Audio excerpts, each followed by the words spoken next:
Africa. Now, March 8th marks International Women's Day, and the One campaign is celebrating the day by putting the activists who are on the forefront, that's of course in the front lines of this particular fight against poverty, right at the forefront.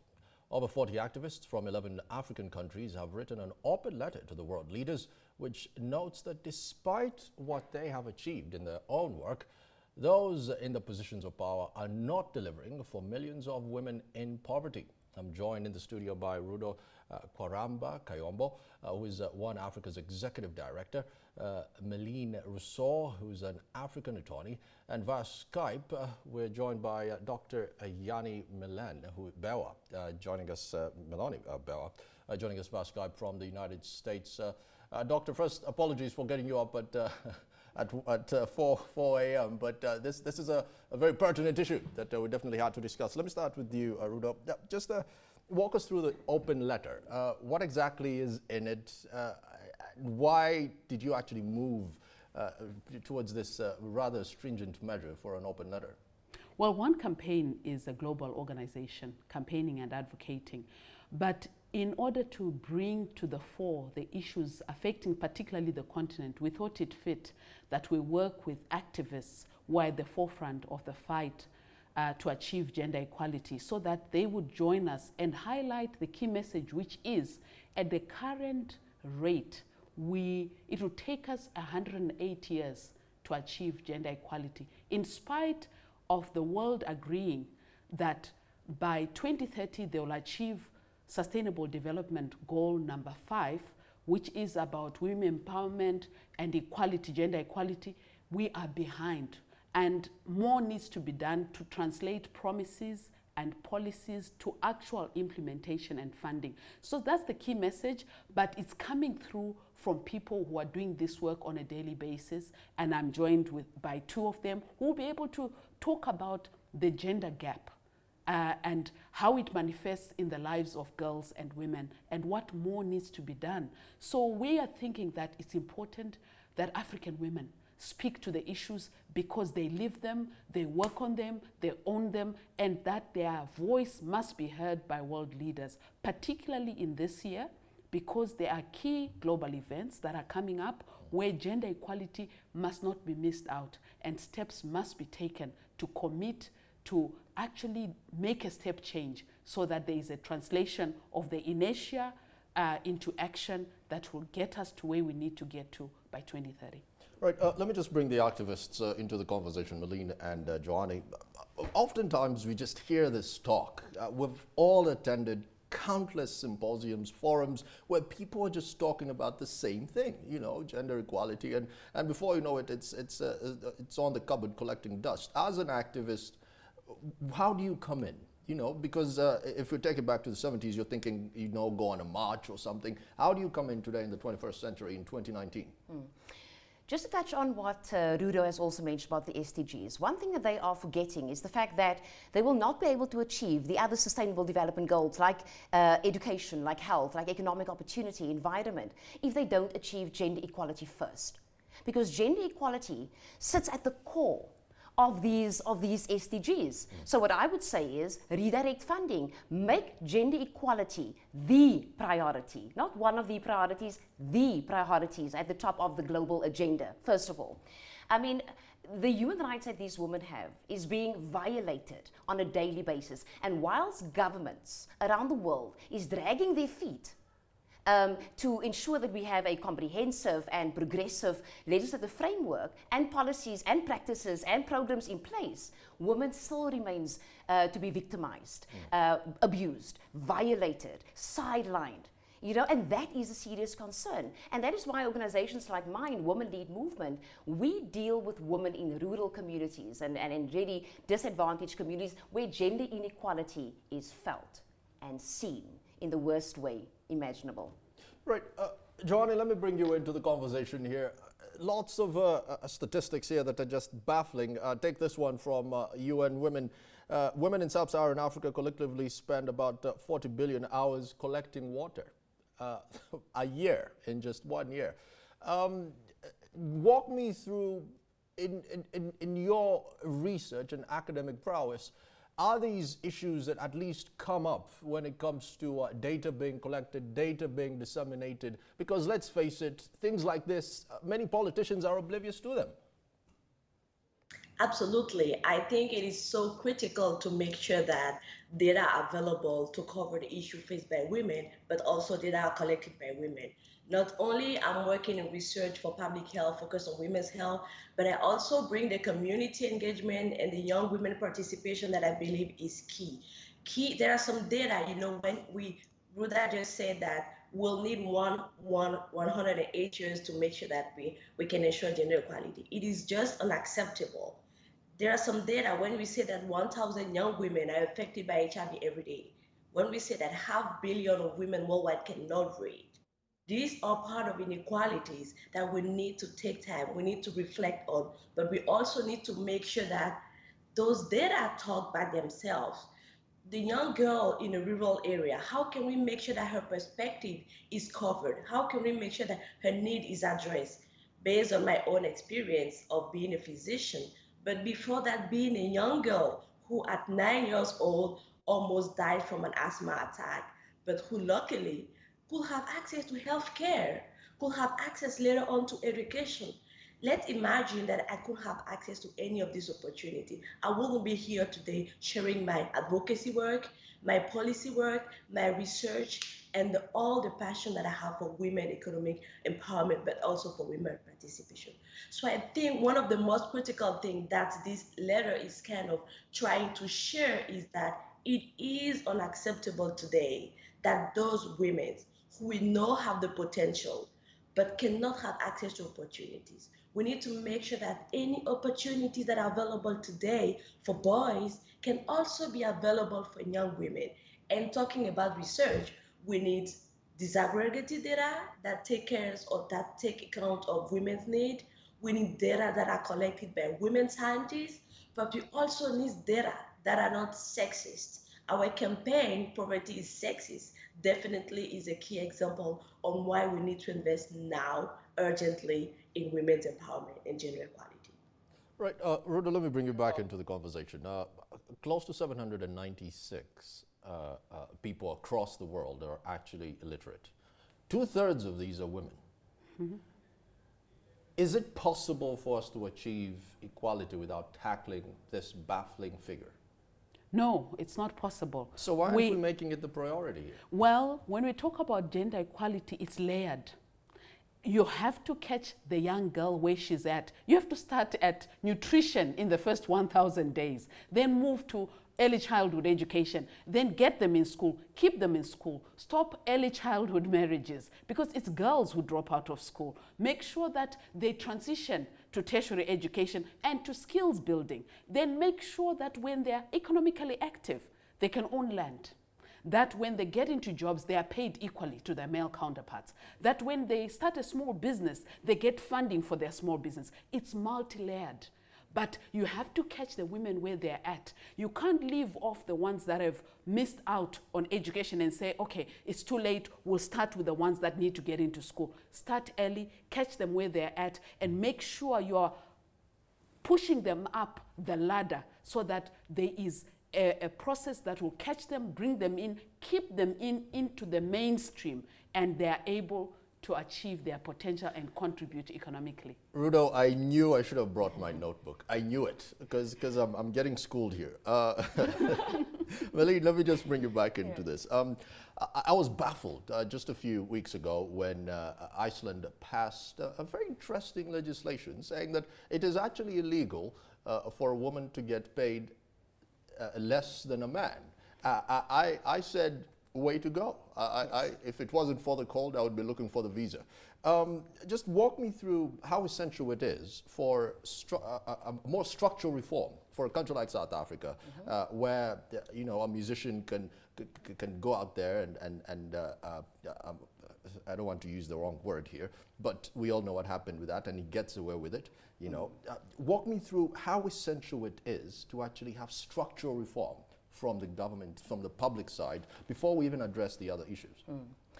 First of all, I would like to start with the issue of engagement. I think that is very important, something that the governments miss, before they develop policies in general, before we tackle the issues of structural inequality. Government tend to not engage with women and girls about the essentials, the things that matter. And that is obviously one of the key concerns. In our society, we do have many structural inequalities.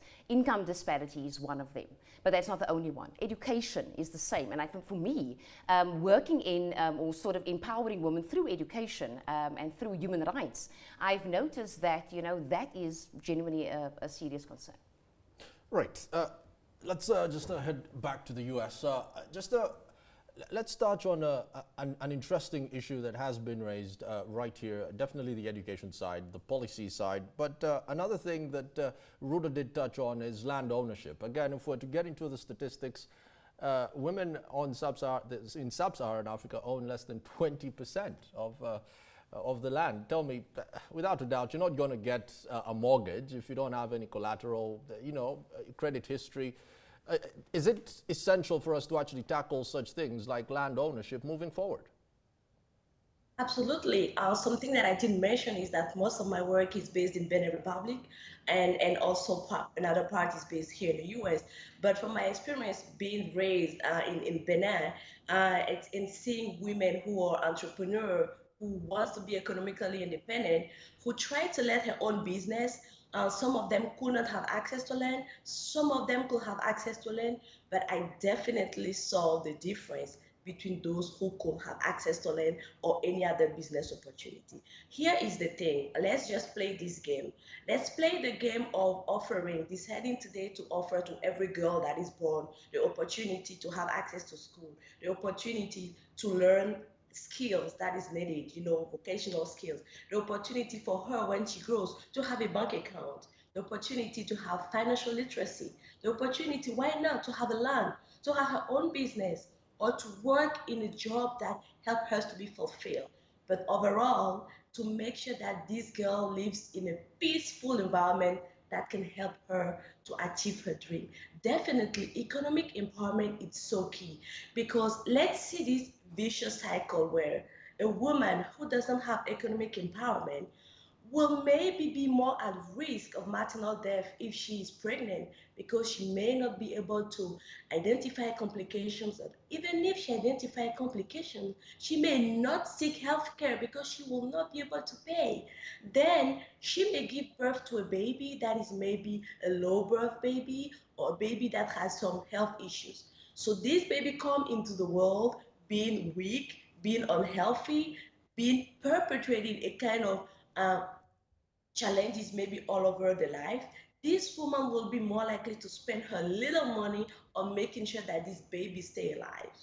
Maybe she won't have enough money to send her or him to school, and this baby, once become a child or an adult, definitely will kind of be in a position of perpetrating the same vicious cycle of being poor, of living in an unequal way. So it all starts from the beginning. Let's today all commit to sign this open letter to make sure that we offer equal opportunities for girl and boy.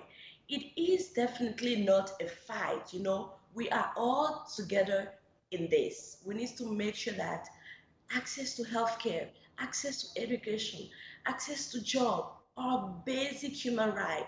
And something I learned through my 15 years advocacy with the Young Beninese Leader Association that I set up in Benin, and more recently with the United Nations Young Leader for SDG that I'm part of, is that it all starts with collaboration and work not working in silo. And that's why I was thrilled to join this initiative with one that brought together activists, women, researchers, scientists to deliver one message. Let's partner and collaborate together as one for women empowerment.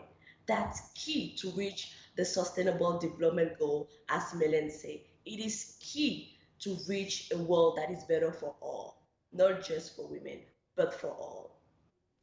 Vous parlez français, just in case you were wondering what Benin is.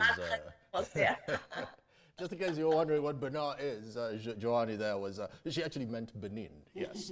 Just to move forward. Proudly Rudo, let me just bring you back into this. I think I have a problem with us as Africans because we do not aspire very oftentimes. We do not look out at something and say, we want to look like this. Usually a politician is going to come out there and he says the same thing he said 5 years before, and the 5 years before that, and the 5 years before that. How essential is it moving forward to just have this accountability just ingrained in these governments moving forward? Because we could talk about women empowerment till tomorrow, and still, unless we aspire to change or to be better, we're just wasting time. You're right, and that's why activists, organizations, some of the work they do, and I know Melene's organization does that, is to actually educate young people so that you catch them young and you begin to inculcate in them a sense of an awareness of what are my rights and what am I entitled to expect to those who bear a duty towards me, who are voted into council. If we integrate even human rights education into our education system, self-awareness, empowerment, consciousness into young people will create a better generation for tomorrow. Accountability on the part of governments is a function of engaged citizens. Unfortunately, we do not always know that it's our duty as citizens to vote. It's our duty as citizens to vote on policies not on tribal or ethnic or religious grounds. One campaign recently ran a campaign in Nigeria, Vote Your Future, where we were inviting young people to vote on issues and policies, not on where they come from, because that's not going to determine their future. They needed to ask potential leaders to say, we want jobs, we want education, we want health. These are our priorities. Do you commit when you're in office to meet them? And now that there's a new government, those same young people working with one campaign and other civil society organizations will go back to those same leaders and say, you promised. What are you going to do? But Rudo, my issue is these politicians are going to come back after 5 years when suddenly he needs to be re-elected. You know, we could go on about Cameroon, Biya. I mean, how many years has he been in power? You're just saying, okay, let's talk about President Museveni. Same thing. You know, he's been in power for what, 33 years. Yes, and you touch on a good point, because beyond committing to funding programs, to moving from policies and promises to actual implementation, one of the key things that's going to be a game changer is to come up with mechanisms of tracking the implementation of commitments made. And we're calling on world leaders not only to move to implementation, but to set up mechanisms to implement those promises and to track and to hold themselves accountable to those implementation. We've got some key meetings that are happening later this year. The G7 leaders are meeting. The Global Fund replenishment is going to happen. Decisions that are made there must include aspects of what world leaders are going to do differently, to fund, to turn policies into implementation, and to track the implementation of those policies, so that actually we can move forward and not take 108 years before gender equality is achieved all over the world. Melene, I remember being in the US in 2016 and leading up to the election, President Donald Trump, we were quite surprised that he had gotten that far. Now that tape that leaked, you know, him using some very sad and very profuse language, should I say. If this is the president of the democratic world, that a government or in the White House that actually coined for the people, of the people, by the people, and is supposed to kind of be the democratic ideal in a way, and you have such leaders using such words, as an activist, how tough is your job if you do have a gentleman like that at the White House, you know, as a poster child for democracy and maybe the leader of the free world? How hard is your job?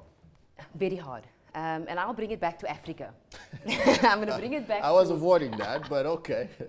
I have to bring it back because we voted these people into power through their political parties within South Africa. And that also, South Africa and Africa, let me rather be a bit more, broader. Let's go with South Africa. Yeah. That's a good one. It's always very fascinating. We elect these politicians to power, and I don't know, and that is my challenge, because what I do is I do constitutional law education, constitutional and human rights education. And in the constitutional aspect of what we do, we talk about the role and function of the state. Who are these people? Why should I vote them? What are they supposed to be doing? And I can tell you now that the people that we interact with do not understand the role and the functions of government. So you tell me, what is it, or what is so special about these political parties that people would actually vote for them? They are making promises day in, day out, year in, year out, and they are not delivering. So what we are saying as an organization, and we are disrupting the situation on the ground. We are telling people that they need to take informed decisions when they vote for their democratically elected representatives. Are these people trustworthy? Are they transparent? Are they responsive? And I think the word responsive is very critical in this context, because in our democracy, we tend to see an unresponsive government. I will make a classic example, but this is very important. The government comes to the community, they say, listen, what is your issues? The community tells them health is an issue, unemployment is an issue, and crime is an issue. The government goes back, they say, well done, okay, we got it. They come back, they build the community a park. And that's a real fact. I'm not going to mention the community's name. And that is how the situation is unfolding on the ground.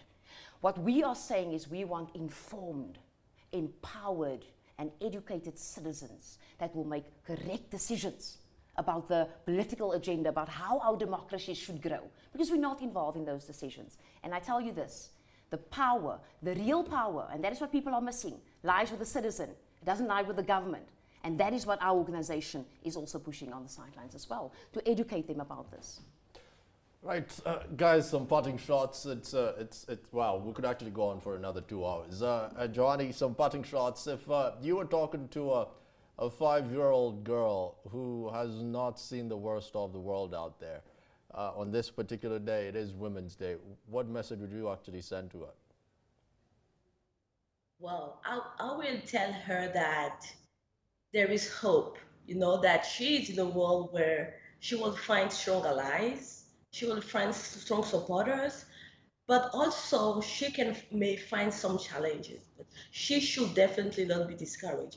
I will suggest her to invest in the power of education as much as possible, and hoping that she will have access to education. I will suggest her to be committed and serve her community, because serving is learning. By learning, she can earn and she can return back to her community. The third thing that I will suggest to this girl, and as if it was my younger self, is going to be perseverant.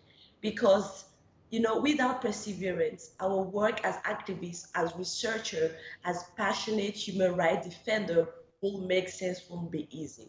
I will tell her to be perseverant, but because she's still young, I will advise her to find mentors, both women mentors and men mentors, because these mentors will be able to guide her through the way, to share opportunity, to support her. And I'm excited to announce that today I'm launching my first mentoring program. I launched a call of proposal for this mentoring program. And with me being part of the one campaign, kind of also kept open my mind, open my perspective in investing and giving back to others. So I will definitely advise that to her. And I will tell her to keep an eye on organizations such as one campaign, another organization, and make sure that she can be engaged and she can give back. Definitely, I will make sure that I'm available for this 5-year-old girl. I will make sure, as Ruba said, that she will need to wait 108 years before having access to opportunity. She will be one of these 750 million of girls that have been married before 18 years old. I will try to make sure that she is not part of this 1 out of 3 women who will experience physical or sexual violence in her life. And I will also make a promise to her that she won't be part of the 500 million women worldwide which cannot read. And this is why we need your help. This is why we need everyone to support the open letter, to sign the open letter with one campaign, and to join our collaborative effort on social media and physically. Dr. Joannie, many thanks for that, and I'm definitely going to send that particular message to that 5-year-old girl. Rudo, just reflect on that, and maybe she did touch education at the real beginning, which is definitely a fundamental that we've also touched on a few minutes ago. But I want you to also reflect on that with this staggering stat on the S&P 500 companies. These are like the biggest companies, as you know. CEOs stand at 4.8%, excuse me. Board seats, these are women. CEOs, 4.8%. Board seats, 21.2%. So clearly there's no guarantee that if you do study, you will get up the pyramid, you know. How do we contrast these two? Because clearly there's no easy way into this. You got to fight. Yes, absolutely. And this is where frameworks and commitments have to be made to mandate a quota system where companies are compelled to achieve gender parity in terms of their senior leadership, in terms of the next level of managers, in terms of how they employ and give mentoring programs and equip those who enter the jobs space so that they can grow in their spaces. I think now is the time where Me Too, Time's Up are saying that governments and companies are going to be measured in terms of their policies and their practices of what they are doing in their own private company. We will have a generation of millennials who will buy your products based on how you do your business. And we need to set the standard so high that gender parity, gender equality becomes one of those standards that will cause me to either come to your event, buy your products, or participate as a consumer of what you produce. We need to begin to measure social good doing as a critical reinvestment into the social sector. South Africa is one of those countries where they mandate businesses to have a percentage that they reinvest into the social sector, but we need to compel them to do more in who they employ, how they support women to learn skills that will keep them. So this is where frameworks and policies come in to meet the calls that we're making, so that that young girl who's educated, who is able to skill themselves, they find a policy framework and environment that will create opportunities for them to fully participate and achieve their full potential. Melene, any parting shots? Absolutely. Just in conclusion, I think for me what is important to mention is the fact that agency and activism at grassroots level on the issues of gender inequality is going to be vital. The work of civil society organizations in these communities and these rural communities is going to be vital in turning the tide in promoting a more gender equal society. And so I believe that the governments across the world really should start working closer with the corporates and civil society, investing more funding within these organizations because they're doing fantastic work. They're doing the hard work that government cannot do. You know, so definitely agency, activism, very, very important. Ladies, many thanks for making time to actually join this particular panel discussion on the 8th of March, Women's Day. Of course, I was joined by Rudo Kwaramba-Kayombo, who's the One Africa Executive Director.